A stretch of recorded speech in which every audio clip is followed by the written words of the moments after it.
Merci beaucoup. Pétage, regarde États-Unis. Naye ko réagir pour na ndeko na biso Tchani.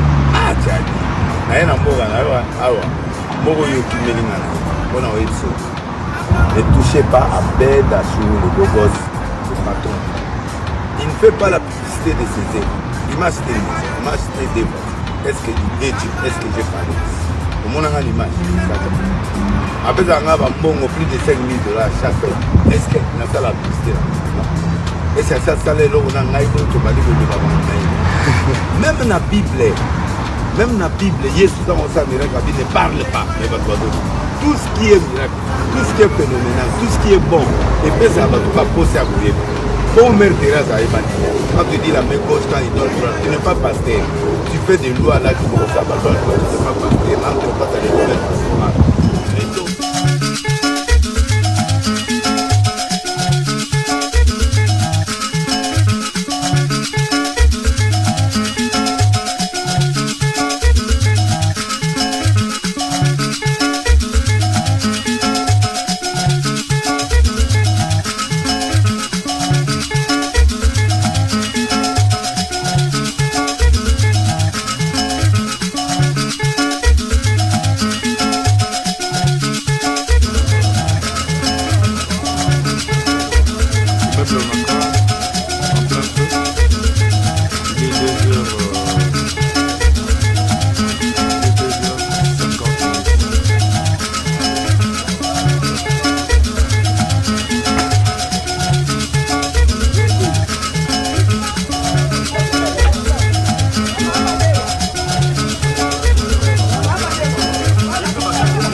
Merci beaucoup. Pétage, regarde États-Unis. Naye ko réagir pour na ndeko na biso Tchani. Ah Tchani. Naye na mboka na awa. Moko yo kimelinga na. Bona oyeso.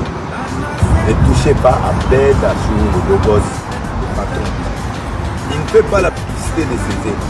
Il m'a acheté une maison, il m'a acheté des voitures. Est-ce que l'idée, est-ce que j'ai parlé? Au monde a l'image. Après ça, on a plus de 5 000 $ chaque fois. Est-ce que n'a pas la publicité là?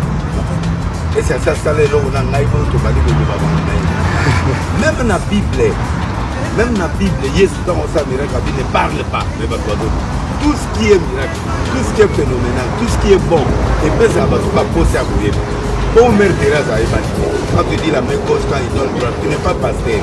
Tu fais des lois là, tu commences à battre, tu n'es pas pasteur. Là, tu n'es pas allé dans le pastoral. Les dons, c'est une autre chose, l'offrande, c'est une autre chose. Il y a beaucoup de différences dans le monde. Donc, ne confondez pas les dons, les sémences de l'église avec un philanthrope. Lui, c'est un philanthrope. C'est quelqu'un qui aide les gens. À Salissa, mon amour, il y a un tableau mobile là. Bana musisi bayaka ngana église wana bayaka bana ba problème papa te maman te bakati de plus apprécié mwana na papa ne akufaki na bakungu na mama azo examen d'état azolela na tombe eza publicité te ezali ba acte philanthropique et quand tu le fais même ata olingi te eyebana donc ba mère Teresa basala badon la Bible dit Joseph d'Arimathée nde yango napesa ye soko yoda Arimathée apesa ye sitombe apesa na ye sur sa publicité na moto mais du fait que bapungi ye wana acte Arimathée asali esali bien ye sur asala ba miracle na TV asala ba miracle pardon na kati ya Bible mais miracle wana toyebi yango c'est-à-dire les gens ont écrit il y a des gens qui lui font du bien oyo ezosala ye bolamu bato baosala bolamu biso tokoréagir alors ke neti nga boye nga na vote oyo on peut faire candidature à député, mais on vote c'était parce qu'on touche à beaucoup. Dans la minute, il y a beaucoup de gens qui étaient. Mais quand on a l'ingé, on va voter. D'abord, il n'y a pas impossible. La émission à ta donation et l'équipe. Tu comprends? Il fait du bien, tellement du bien que les gens l'aiment. Naturellement comme ça. Dans Poto, en Afrique, partout, il le fait des dons. Et il m'a dit même, je vais aller dans son mariage. Et là, d'autres, après, billet de l'eau. Donc, quoi, billet, de retour, mais combien ça va coûter quand ça va faire cette classe? 7 000 $, tout ça. La suite présidentielle, donc, on a combien de dépenses après la mariage? Donc, c'est un homme. Ne le touche pas. Si tu le touches, on te touche. Tu vois que dans les États-Unis, on a touché, il pense que ça, il n'a pas dit. Laissez les gens acclamer, laissez les gens dire des choses pour lui, laissez les gens parler. Il ne faut pas la publicité, nous les mots, parce que c'est un flanton. Alors laissez tranquille, avec Dassou, nous on te laisse tranquille. Si tu continues, nous on te continue avec toi. D'ailleurs, tout le monde ça va rechercher. Tout le monde sait que Noël Tchani est américain. Attention à la vie d'origine. Il est américain. Il y a pété ça, monsieur, l'émission est finie. Donc, Sengi, il y a DGM. Bakamata, Batu Bakobunda, Batu Bakokufa, monsieur Tchani. Pas en lycée qui wana.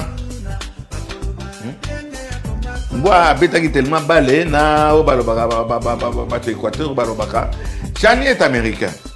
Il vient ici, il a raté, parce qu'il y a une banque, parce qu'il y a une. Enfin, tout le monde a dit que c'est ça. Mon toit n'a pas imposé sur loi. L'infiltration, il faut des pères et de mères. Pas de problème, j'en arrive juste 2 minutes et je chute. Boukama dit, ok, Oukamata, un Congolais, des pères et de mères. Hein? Oh, tu as dit que Babengana qui est pour un problème de sexualité et tout. Hein? C'est une pouloulou. Cette façon, il a prononcé bien. Pouloulou. Ok. Ah. Papa, dans le quartier, na yo, courant exaté. Dans le village, na bino, courant exaté. Dans l'entourage, na yo, courant exaté. Groupe électrogène aux anangoana, carburant exaté. Yo ye omeloka moninga.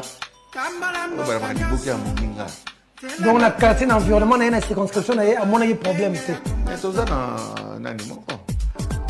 Circonscription mon corps. Tout ça n'a pas de problème, mais sérieux, il y a courant. Et yo, 8 chances, bah tu as tout nasné. Alors, revenons maintenant on est déjà entré. Tout le monde a il y a consistance. Yo, l'américain.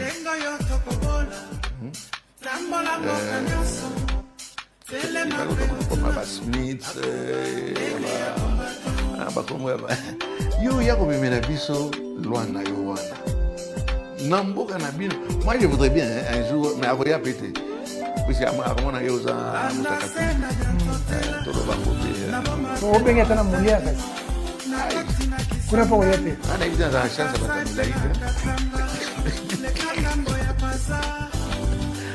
bon, yo y la biso du Cameroun.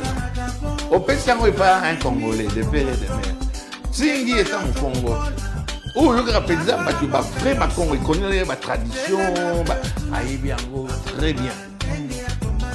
Tu as mon ancien. Oh, séparation. Mais séparation, vous avez la séparation. Alors, je reviens maintenant dans le cas sérieux. Cette loi-là, il va y avoir. Cette loi-là, il va y avoir des blessés. Cette loi-là va ouvrir des portes à une situation que l'Américain sera protégé par l'ambassade des États-Unis. Les Congolais, quelle est votre position sur cette proposition de loi dite Tchani qui divise les politiques, selon laquelle il faut désormais réserver la présidence de la République aux seuls Congolais de père et de mère? Bon, d'abord, je commence par dire que Tchani, c'est un Congolais, jusqu'à preuve du contraire. C'est un Congolais qui a le droit de penser ce qui est bon pour son pays, selon lui. C'est son droit. Donc on ne va pas ici faire le procès de Tchani parce que nous voulons qu'il y ait la démocratie, que chacun puisse s'exprimer. Ça, c'est clair. Et d'ailleurs, à ce sujet, pour la petite histoire, je parlais avec un officiel belge pour lui dire, mais vous savez que chez vous, par exemple en Belgique, il y a des gens qui disent tout haut qu'ils sont contre la royauté. On ne les met pas en prison, on ne les fait pas taire. Mais est-ce que la royauté s'en va pour autant, elle change pour autant? Non. Le roi est là et il est bien là. C'est la même chose. Alors maintenant, puisque vous demandez mon avis, moi je fais simplement un constat. Je ne vais pas donner mon avis, je n'ai pas envie de rentrer dans cette polémique que cette loi, enfin cette proposition de loi même a suscité. Mais je dirais simplement, est-ce que être Congolais de père et de mère suffit à garantir une bonne gestion des Congolais de père et de mère, des autres Congolais, de nos compatriotes, de père et de mère ou d'un père, d'une mère, voilà. Donc, est-ce que cela suffit comme critère pour servir son pays de manière loyale, fidèle et ses compatriotes de manière convenable? Je ne crois pas. Je ne crois pas parce que l'histoire, même la plus récente de notre pays, nous démontre qu'il y a eu des Congolais de père et de mère qui ont participé à la ruine de notre pays. Donc c'est pas un critère. C'est tout ce que moi je peux dire. C'est pas un critère. Ceux qui pensent que c'est un critère, c'est à eux d'argumenter. En 2023, élection Ekozala. Bozela. À condition que Ozala des pères et des mères. Maintenant, dites-moi, quelqu'un qui a un père grec, italien, israélien, une mère zambienne, une femme tutsi burundaise, rwandaise, en quoi il est connecté à la République démocratique du Congo? Simplement parce qu'il habite la RDC? Nous disons non, il n'est pas éligible pour être candidat à la présidence de la République. Il ne doit pas devenir un précédent dans l'histoire de la RDC où un étranger, ça expose le pays à des risques. Je vais vérifier, j'ai trouvé cette information. C'est un monsieur qui a commis président dans d'autres pays bisomoko. Et puis, il y a un coup de postulé dans le parce que nous avons postulé face à la Congolais, moi je suis Congolais. Lui-même il est Congolais. Posez-lui la question s'il est Congolais. Non mais il était ici, donc je lui ai posé la question. Et vous avez dit il est Congolais? Oui, Tchani est Congolais. Ah bon? Attends, moi je suis Congolaise. Si on a beau dire moi en Congo, la femme doit avoir quelle nationalité? Nationalité congolaise. Alors, Congolaise. papa n'a une question, hein? Moi je suis Congolaise, Tchani est Congolais. Tu veux dire moi na Congo. Moi je suis de nationalité. Il y a Congo. Il y a combien de américains? Moi je suis américain. Tu n'as Tchani. Il y a quelqu'un de lobby. Donc moi on a passé les États-Unis. En tant qu'américain. On a passé pour un américain. Moi on a Tchani. Oui. Donc Nico. Ambassade de Benjamin. On a passé pour. Nico Tchani, moi j'habite à moi on a 6 ans. Donc les gens des États-Unis ont aucun sans problème. Donc moi on a profité de la traité à papa. Il y a papa naïe. Pour moi, on a tiré aux États-Unis. Tu es également à tirer aux États-Unis. Parce que moi, on a dû passer par là. Sans problème. À profiter de la traité à papa. Oui. Donc Tchani a un Tchani, non seulement on a Tchani Zaka Lokuta. En tout cas, Congolais, Lingi Congo a voté pour la Tchanité. Bapé ça t'a posté. Attends, à Moukete, Batika Fanda Nengazo. Eh, Bassa les Rwanate. Bassa la côté Rwanda. Parce que le président a promettre la Banque centrale. De façon à facilement. Banque centrale, arrêtement gouverneur Banque centrale. Et en gros, facilement. Parce que le même message qu'il a écrit même à ma nièce. Elle a écrit un message. Oui. Donc il y a moi a été. Et si Tchania ta neveu n'a présenté petite amie naïe. Après comment on a kabaeli yo. Tchania linga qui petite amie à mon tutelle. Il y a ban neveu naïe va présenter en tant qu'oncle. Bon il est libre afundanga moi je me preuve. Afundanga c'est là le courage à que fundanga moi je de preuve. Système de côté, à la de côté. Tout ça, il a de côté. Mais Noël Tchani, à ce moment-là, Noël Tchani, Claude Kuné a aussi un débat, des pères et des mères, a aussi un débat dans Lingala, Yéna Noël Tchani. Pour nous embêter, Noël Tchani a bien la tête au poteau. Bon, en tout cas, je ne sais pas ce qu'il a bien la tête, mais bon. Mais c'est bien comme ça, tu auras débrouillé. Mundele Aïbilinga la colléca des pères et des mères.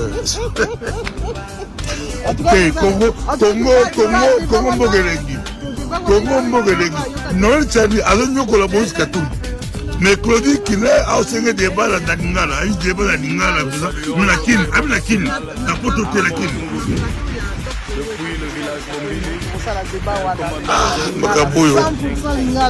Avec Bachari Kamoudi, le débat. Le débat. Donc il y a le débat Mbayo, dans le débat, mais ça, là, non, français contre la qualité. 100% Lingala, des pères. Donc, il y a des pères de.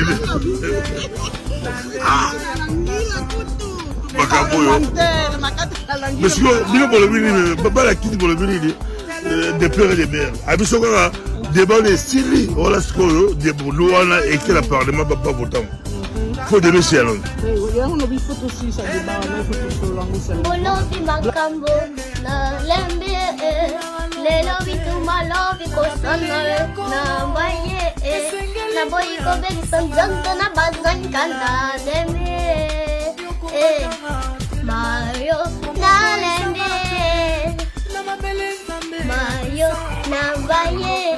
Ma chérie, tu peux sur la voix,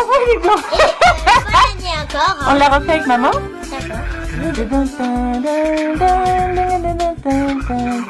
Lelo makambo lobi makambo na lembe lelo bitumba lobi koswana na baye na boy ko baby tanzo la mazonka na lembe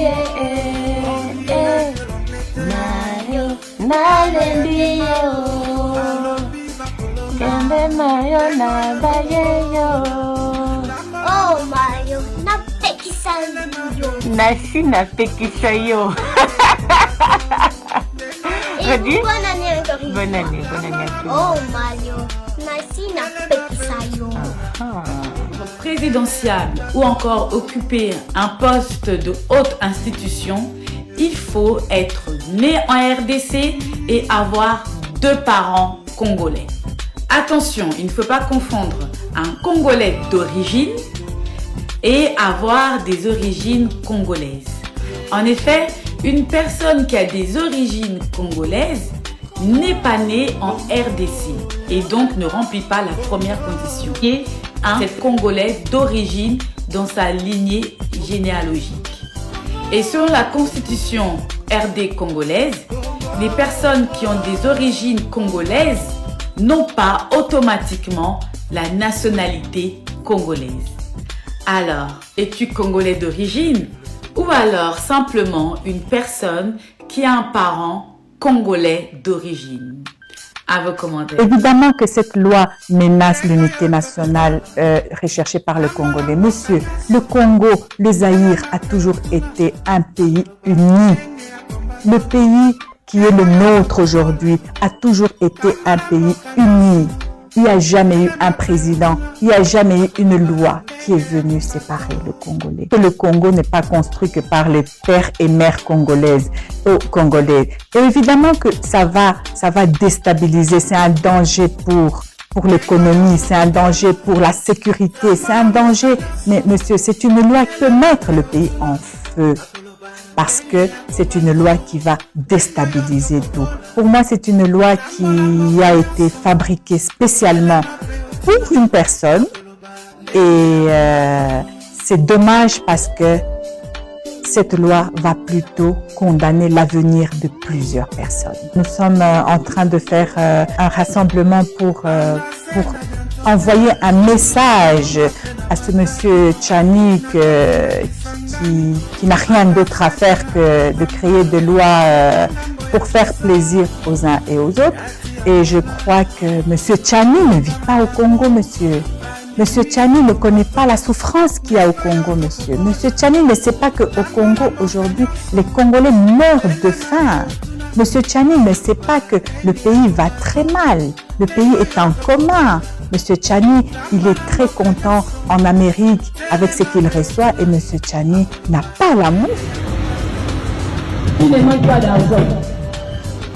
Excusez-moi. S'il faut parler des millionnaires au Congo, c'est le numéro 1, sincèrement. Beaucoup de gens répondent des questions sur les réseaux sociaux. Loi Tchani, ne vous en faites pas. Ne vous en faites pas. Si la loi passait, les Katanga va se retirer du Congo. On n'a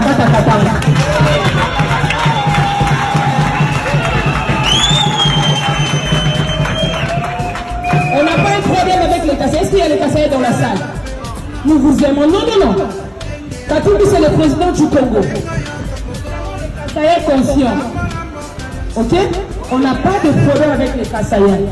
Mais on a un problème avec le pouvoir en place qui fait souffrir la population. Ok? Alors, ce que je vous dis, retenez. Regardez mon visage, regardez ça. C'est vrai, je coupe trop les cheveux. Vous pouvez comment pas ici. L'année prochaine, le 1er janvier, on va fêter avec le président Moïse Katumbi Tchapa. Et tout va changer parce que c'est l'homme du social. C'est l'homme du social. Vous le connaissez, je ne le vante pas. D'ailleurs, je vous dis la vérité. Moi, je ne suis pas catangaise. Je suis qui? Bon, ça s'appelle Powerwash. Alors, nous avons un port à Matadi, dans la frontière, un produit minke quoi. Un produit minke quoi. Un savon qui est quoi, qui saga. Un faute qui est quoi, qui saga. Alors, ma faute est là. Quand on a suma mamfudi ne katu na bansi ankaka ego squat akako betri bambisa ba pays betri bambisa betri pesa sana bantu na bo mais na betu sana betu yo que le problème il y a mutuba oh samba mafuta na boga moins cher oh ba savon na boga moins c'est faux yo que préfère yo que vraiment marché na marché ya bantu yo que manda pina ba limite na yo hein. Quand on a bantu kumi ben ya place moche ben da fluka ata bon ben ben mari en kaka ben me fluka déjà ben ta koga ben marché qui yo manda préférence yo na ba limite mais quand on met tout la bima qui saga na marché en goïnos ba produit importé ba produit local ata ba prix qui teste moche quand on va produire en kaka boîte sous ba parce que concurrence me contamine alors même que pas la priorité que va produire importé. Alors, ben tout fiot, alors, ben moi, on va continuer avec les 5 qui. Normalement, politique, je vais vendre. Politique, il y a pas boire de mine, il y a même beaucoup de ça d'ailleurs. Donc, on fait protéger l'investissement local. Vous me comprendre. Montrer ça l'investissement pour faire protéger. Donc, elle veut s'embaumer protéger, il y a un tamatis va prix. Au contraire, ce n'est pas ça la question. Au contraire, bon, tu as élargi le marché, plus qu'il y a élargi le marché, moins cher la guette à produire. Plus il y a produire plus. Vous comprendre. Donc, la raison, il y a en tête. Raison fondamentale, manque de soutien et accompagnement, notamment dans la politique économique et à boire. Vous comprendre. Vous appelez ça priorité dans la production locale. Donc, alors, le surplus pour pas avoir pesa, possibilité de trouver en Anganda. Mais tant que vous avez la possibilité de pesa, yo a una catch, vous ne pouvez pas y aller en Anganda. Priorité. Bon, vous y allez pas na, ça on y reçoit minga kimba. Bon, nanzu nange kuna nanzu. Mama me lamba bime ya kitoko. Yage na ndio samna nani. Ake na mbesa na bana. Est-ce que ta on est takatuka na kisalo nge kuma nanzu. Ndege wampana mboga itatanzala. Ngeta yule mama me. Kwa bombe ya be. Ove muko na pesa ntete Maria na bana ya voisin kuna. Est-ce que ngeta ndiba? Quitter ce moche. Donc, nous avons la bête. Bim la bête. Métissage yango wana. Lolenge pe lisusu pardon, zela na nia ke na pesi exemple. Pardon, mais après c'est juste pardon, na nia ke lisusu musika. Mais pardon, je la ba congolais, c'est normal. Et yo kana pardon. Non non, la pesi exemple pour la bendena. Wa besoin nango normal. Yo ba bango dans le cadre yo kana pardon. Biso so ba congolais avec plus de 450 yo kana Maman Marthe. Elle est congolaise. Comment dire 50% Oye Abotamina grand-mère je crois Azalaka plutôt maman Marthe Azali angolaise pendant de coach c'est que Dieu beaucoup tient c'est que dans le Azali angolaise et que papa et maman Marthe ndi Azalaki congolaise. OK, maman Marthe a poni nationalité congolaise. OK, du fait de son père. Avec beaucoup tanana ndeko Etienne Tshisekedi wa Mulumba. Le feu président Etienne Tshisekedi, congolais des pères et des mères. Bango mibale baboti mwana wana Etienne Tshisekedi et Félix Antoine Tshisekedi Kilombo azali congolais des pères et des mères. Il accepte, c'est le métissage, il y a maman naïe, et lui il accède à la fonction de la présidence de la République. Moïse Katumbi, ok. Moïse Katumbi, il y a un peu moins compliqué. Hein. Ah, la Moïse est comme compliqué. Et comité, il y a la calcul, il y a Moïse Katumbi, tout ça n'a aucun calcul. Moïse Katumbi, Moïse Katumbi, métissé. Et yoka siko yeloko nga na yoka. Éviter ces assaut. La Moïse est comme yoka. Ils ont moto nos autres na tenga na yoka. Balobi ndenge na yoka. Balobi ndikonaye Katebe Katoto. Pendant que bawandai kozela matanga ya bazaki na matanga ya mama ya Katebe Katoto, bamoni bonne ya papa ya Katebe Katoto abimi na mwasi na libu. Zebianadi ya Moïse Katumbi. Mama wana zambienne. Zomo. Yango la beza compliqué pour nani ndenge na yokaka. Na ebite so ezali ya solo ke ya lokuta, mais na kati wana na ebite so ke azali congolais koni. Mais eloko moko tout ça là. Biso le fait d'avoir accepté que Moïse Katumbi azala gouverneur de la République démocratique du Congo pour fonctionner les alliés pour na ba congolais. C'est-à-dire que nous, je suppose qu'il est congolais. Maintenant, la difficulté, c'est quoi?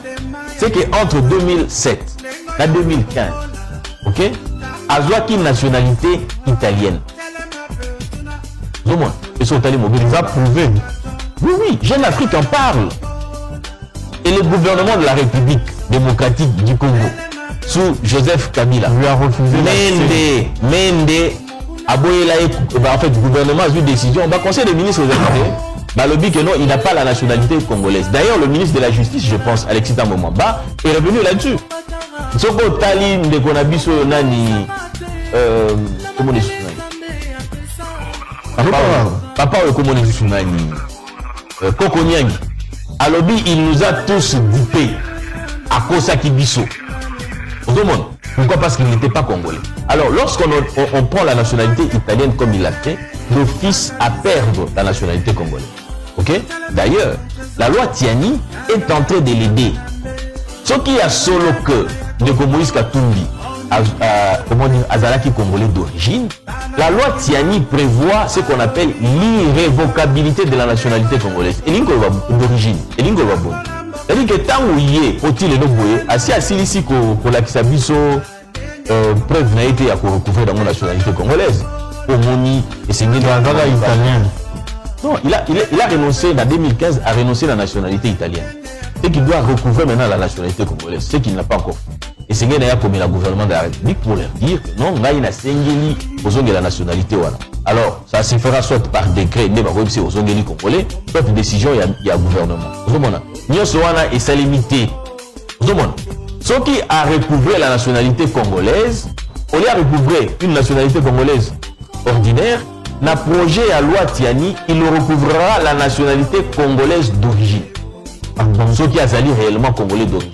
C'est-à-dire que le Bekowana, le projet à loi Oya Noël Tiani, est allé peu avantageux pour na de Moïse Katumbi.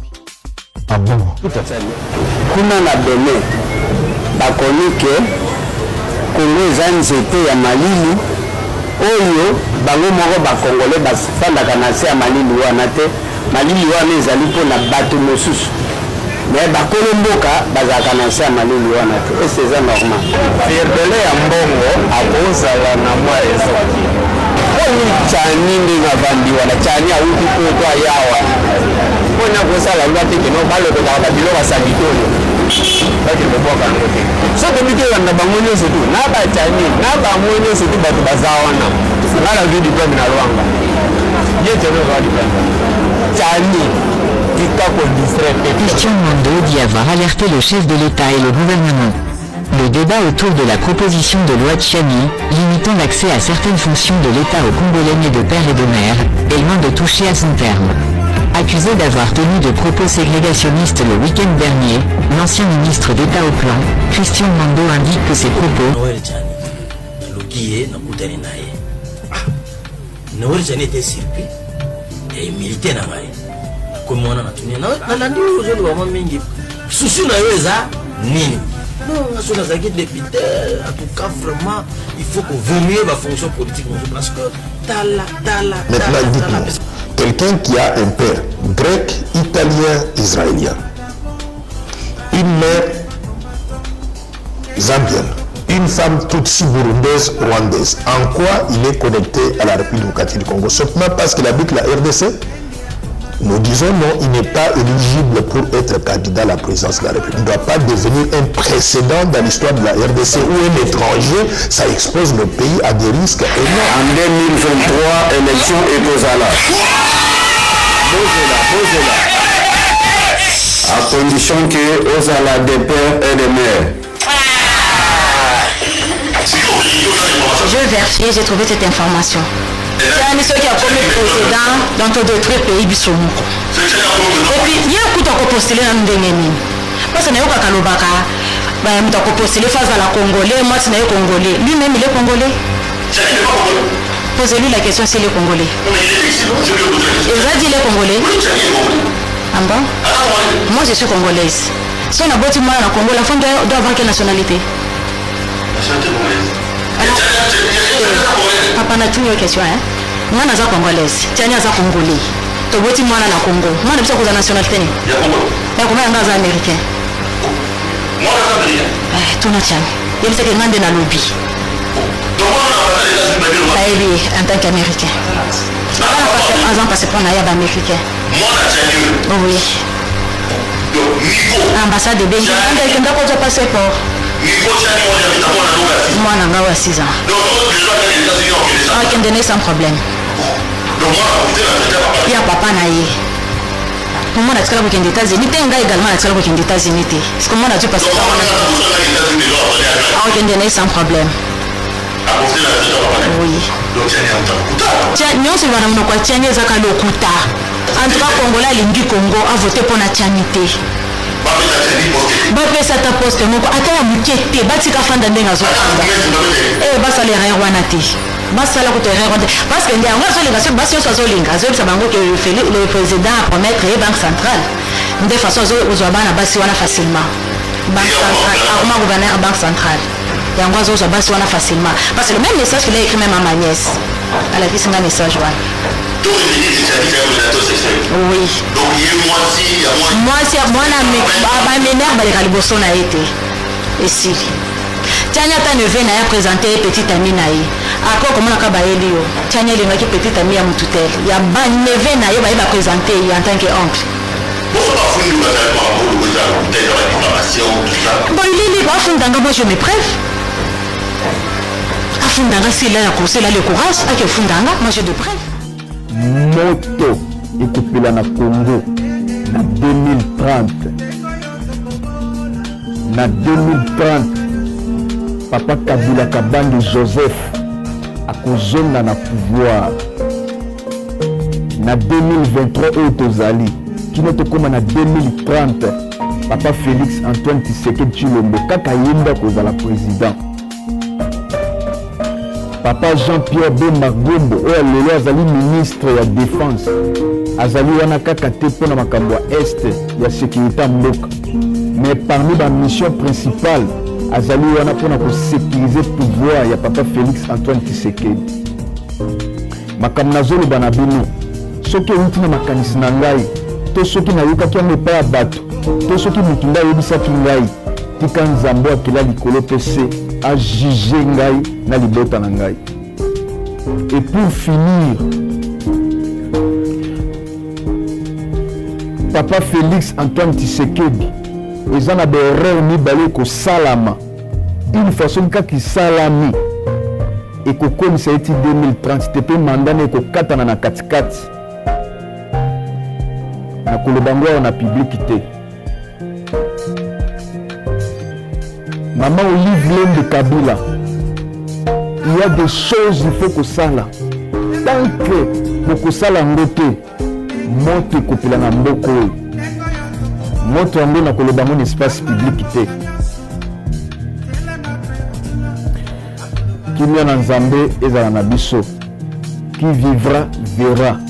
Nanya yebi oyo koya na 2030 yango na yebisi bino. Maman Janine Mabunda, un jour na mboko okokomaka ministre na Congo. Pona d'opposant ya mboka na biso, tant que bokoyeba te erreur oyo kosalama to il faut salama côté ya papa Félix Antoine Tshisekedi po alonga ti 2030 bozali na avenir te ya kozwa pouvoir na mboko. Papa